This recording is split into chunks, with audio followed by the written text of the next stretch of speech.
ये प्रपोजल रखा कि जो मुस्लिम मेंबर्स हैं और जो पाकिस्तान में काम कर रहे हैं वो वहीं पे काम करते रहेंगे। जो नॉन मुस्लिम पाकिस्तान में हैं और जो मुस्लिम इंडिया में हैं उनको हम ऑप्शन देंगे कि जहां भी वो काम करना चाहें।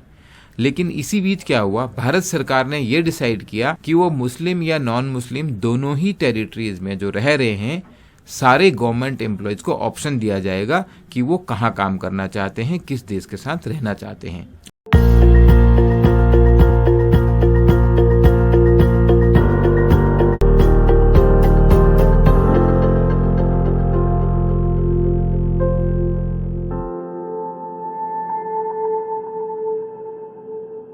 हेलो एवरीवन, एग्जाम बी में आपका बहुत बहुत स्वागत है। 50% फास्टर प्रिपरेशन फॉर जॉब्स। मेरा नाम चंद्र प्रकाश जोशी है। इस सीरीज में हम बात कर रहे हैं आरबीआई से जुड़ी हुई कुछ रोचक बातें, कुछ मेरे अपने एक्सपीरियंस, कुछ मैंने पढ़ी हैं, कुछ मैंने सुनी है। आज मैं एक इंटरेस्टिंग बात कर रहा हूँ। पार्टीशन के टाइम में जब देश का बंटवारा हुआ, आरबीआई के सामने दो बड़े चैलेंज थे। पहली बात तो आरबीआई को बंटना था। पाकिस्तान के पास कोई सेंट्रल बैंक नहीं था। आरबीआई को किस तरीके से डिवाइड किया जाए कि एक पाकिस्तान में भी हिस्सा चला जाए आरबीआई का और इंडिया के पास कंटिन्यूड रहे। दूसरा बड़ा चैलेंज था किस तरीके से आरबीआई दोनों देशों के सेंट्रल बैंक का काम करता रहे जब तक कि पाकिस्तान का सेंट्रल बैंक स्टेब्लिश नहीं हो पाता है। कि उस टाइम में आप समझ रहे हैं केवल और केवल फिजिकल करेंसी चलती थी और एक और पूर्वी पाकिस्तान, आज का बांग्लादेश, और एक और पश्चिमी पाकिस्तान, दोनों ही जगहों से जो इंडिया वाले नोट्स हैं उन्हें वापस लाया जाएगा। पाकिस्तान के नए नोट जारी होंगे और जबकि पाकिस्तान के पास अपना एक सेंट्रल बैंक है ही नहीं।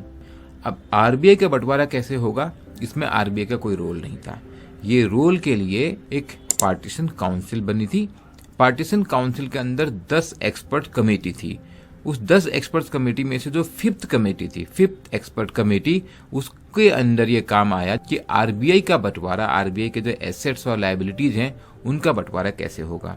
आरबीआई ने बहुत क्लियर कर दिया, सीडी देशमुख साहब उस समय गवर्नर थे, हमारे से जो भी सलाह ली जाएगी वो केवल एक एडवाइजरी कैपेसिटी में होगी, पार्टीशन कैटेगरी में नहीं होगी, क्योंकि आरबीआई खुद ही यहाँ पर बंटने वाला है और ये जो बंटवारा है ये सही तरीके से हो। इसलिए हर एक्सपर्ट कमेटी में 3 मुस्लिम मेंबर होते थे और 3 नॉन मुस्लिम मेंबर होते थे।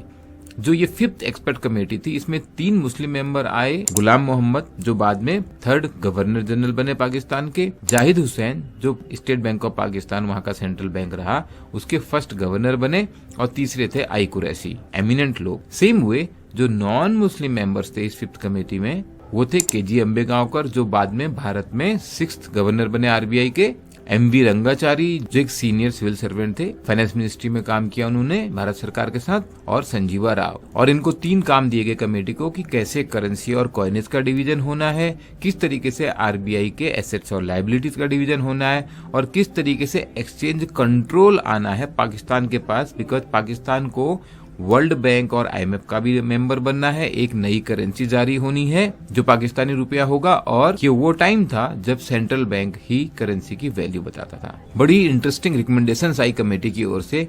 जहां तक बात करेंसी की थी, ये डिसाइड हुआ कि 31 मार्च 1948 तक, और आजाद कब हुआ है देश, 15 अगस्त 47 में हमारा देश आजाद हुआ, 14 अगस्त पाकिस्तान अलग हो चुका था।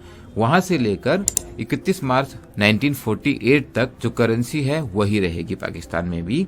उसके बाद ये वहां पर लीगल टेंडर रहेगी और 6 महीने के लिए, यानी कि 1 अप्रैल 1948 से पाकिस्तान में नई करेंसी आ जाएगी और 6 महीने तक कॉमन करेंसी चलती रहेंगी। और एक्सचेंज कंट्रोल के लिए पाकिस्तान 1 अप्रैल 1948 से अपना एक पब्लिक डेट ऑफिस भी चालू कर देगा और एक्सचेंज कंट्रोल पूरा अपने हाथ में ले लेगा जब से उनकी एक नई करेंसी आ जाएगी। उसमें जो मुस्लिम मेंबर हैं उन्होंने ये भी कहा कि ढाका में आरबीआई अपना एक ऑफिस खोले, और ढाका उसमें पाकिस्तान का पार्ट है, बांग्लादेश मत समझिए। तो ढाका में एक ऑफिस खोले और जिसके लिए सीडी देशमुख मान भी गए। और सबसे बड़ा मुद्दा आया अब स्टाफ का बंटवारा कैसे करेंगे।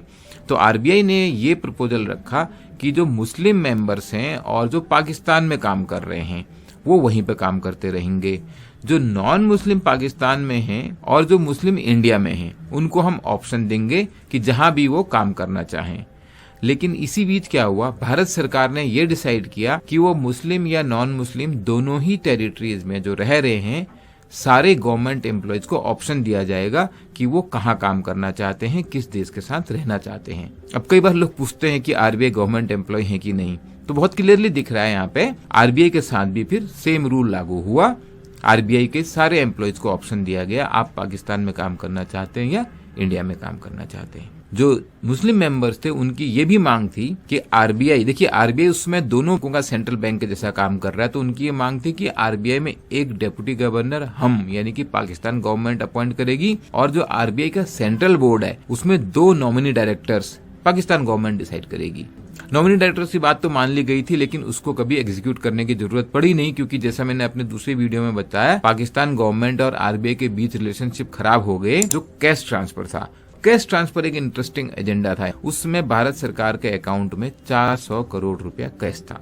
भारत सरकार का अकाउंट कहाँ है? आरबीआई के पास है। 400 करोड़ रुपया कैश था। ये डिसाइड हुआ कि 400 करोड़ रुपए में से 75 करोड़ दिया जाएगा पाकिस्तान को, वो उसका हिस्सा था।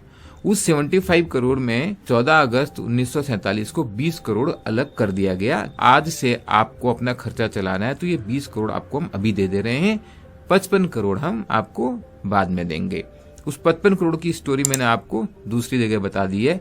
उसके पीछे बहुत सारा झगड़ा हुआ और उसी झगड़े में रिलेशनशिप खराब हुई, रिलेशनशिप आरबीआई की और पाकिस्तान गवर्नमेंट की। मतलब इतनी ज्यादा कि जब पाकिस्तान के फाइनेंस सेक्रेटरी ने सीडी देशमुख को कराची इनवाइट किया तो सीडी देशमुख में जाने से भी मना कर दिया। और करेंसी का बंटवारा उसी तरीके से हुआ जैसा पहले से डिसाइडेड था। लीगल टेंडर रहा इंडियन रूपी पाकिस्तान में सितंबर 1948 तक। करेंसी चेस्ट से जल्दी पैसा मंगा लिया गया वापस। और जहां तक बात एसेट और लायबिलिटी के डिवीजन की थी, वो झगड़ा आज भी बना हुआ है। लुकिंग लिटिल सरप्राइजिंग ना, आज भी बना हुआ है। मतलब क्या है? मतलब यह है कि पाकिस्तान गवर्नमेंट ने लास्ट तक यही कहा कि हमको जो हमारा ड्यू था उसमें नहीं मिला, और स्टेट बैंक ऑफ पाकिस्तान आज भी अपने एसेट्स में वो दिखाता है कि भारत सरकार, यह कहना चाहिए आरबीआई ने उसको इतना पैसा देना है।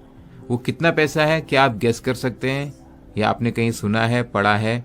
गूगल भी करिए, कमेंट में लिखिए। अगर वो स्टोरी बहुत इंटरेस्टिंग होती है तो I will cover that some time later. इन स्टोरीज को करने का मकसद यही है कि आप आरबीआई के काम, सेंट्रल बैंक के काम की जिम्मेदारी को और देश के डेवलपमेंट में उसकी इम्पोर्टेंस को समझ पाएं। I am trying to demystify the working of central bank of a country. अगर आपको वीडियो अच्छा लगा प्लीज लाइक कीजिए, शेयर कीजिए, चैनल को सब्सक्राइब कीजिए। We are here to help you make your career, to unfold your potential, to make your job preparation 50% faster. All the best.